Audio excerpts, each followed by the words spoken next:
हा माझा मोठा फर्स्ट ब्लॉग आहे, कारण की इंस्टा आणि यूट्यूबला मला भरपूर कमेंट येत होते की तू मोठा ब्लॉग बनव, आम्हाला सांग की तुझ्या मुलीला काय झालं आहे, तू तिला डेली हॉस्पिटलला का घेऊन जाती आणि तिला नेमकं झालं आहे काय, तिला तू म्हणती फिट येते हे येते, तिला कशामुळं होतं, ती किती वर्षाची आहे काय, असे भरपूर कमेंट मला येत होते. त्यामुळे मला चला एक मोठा ब्लॉग म्हणून तुम्हाला सांगावं. आणि मी मोठा ब्लॉग आतापर्यंत बनवला नाही, म्हणून मी हा पहिलाच माझा ब्लॉग आहे. याच्या अगोदर मी बनवला नव्हता, तर मी अगोदर तुम्हाला तिला दाखवते. हे बघा, ही अशी आहे, झोपलेली आहे का, ती ह्याच पोझिशनमध्ये राहते.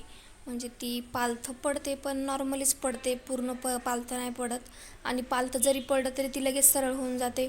तिला मेन म्हणजे तिला विजन पण नाही आहे आणि चालायला बोलायला पण तिला प्रॉब्लेम आहे. अजून चालत पण नाही, बोलत पण नाही, अजून काहीच नाही त्यामध्ये तिच्यात इम्प्रूव्हमेंट. आणि मेन ती किती वर्षाची आहे, तर ती 4.5 वर्षाची आहे.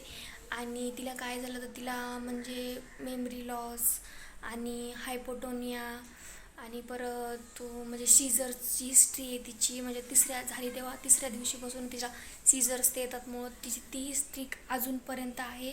4.5 वर्ष झालं, त्यामुळे तिला शिकली जेवढंही ती शिकते, म्हणजे पालथं पडायचं, चालायचं, बोलायचं जेवढंही शिकली, तिला सीझर आले की ती परत रिव्हर्स जाते. आणि त्यानंतर भरपूर जण सीझरमध्ये काय फिटचा प्रकार आहे. सीझर्स म्हणजे फिट आणि ते एकच आहे, पण डॉक्टर त्याला सीझर्स किंवा फिट असं काही पण काही म्हणतात, दोन्हीपैकी कुठलंही म्हणतात त्या. आणि त्यापासून तिला झालं तेव्हा तिसऱ्या दिवशीपासून येतात आणि अजूनपर्यंत चालू आहे. आणि तिला मी झाले तेव्हापासून तिला हॉस्पिटल आहे, तिला भरपूर थेरपी ते सगळं म्हणजे जे आहे पण त्यांची जे दाखवतात तिला आतापर्यंत ते सगळे दाखवलं आम्ही, पूर्ण प्रयत्न केला, अजूनपर्यंत चालू आहे. तर अजून पण तिच्यामध्ये काहीच बदल आम्हाला भेटलेला नाही. दुसरा म्हणजे असं की भरपूर जण म्हणतात की तिला बरी होईल का नाही, कारण की आम्ही आतापर्यंत जेवढ्या डॉक्टरांना दाखवलं तर डॉक्टर म्हणतात की 99% गॅरंटी नाही आहे ती बरी होईल म्हणून.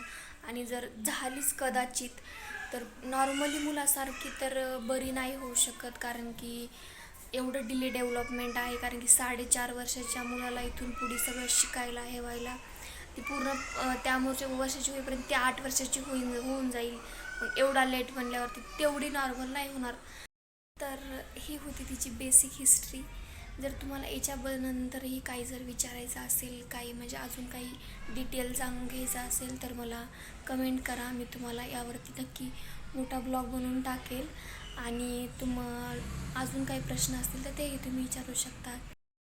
व्हिडिओ आवडल्यास लाईक, फॉलो आणि सबस्क्राईब करा आणि आम्हाला सपोर्ट करा. बाय.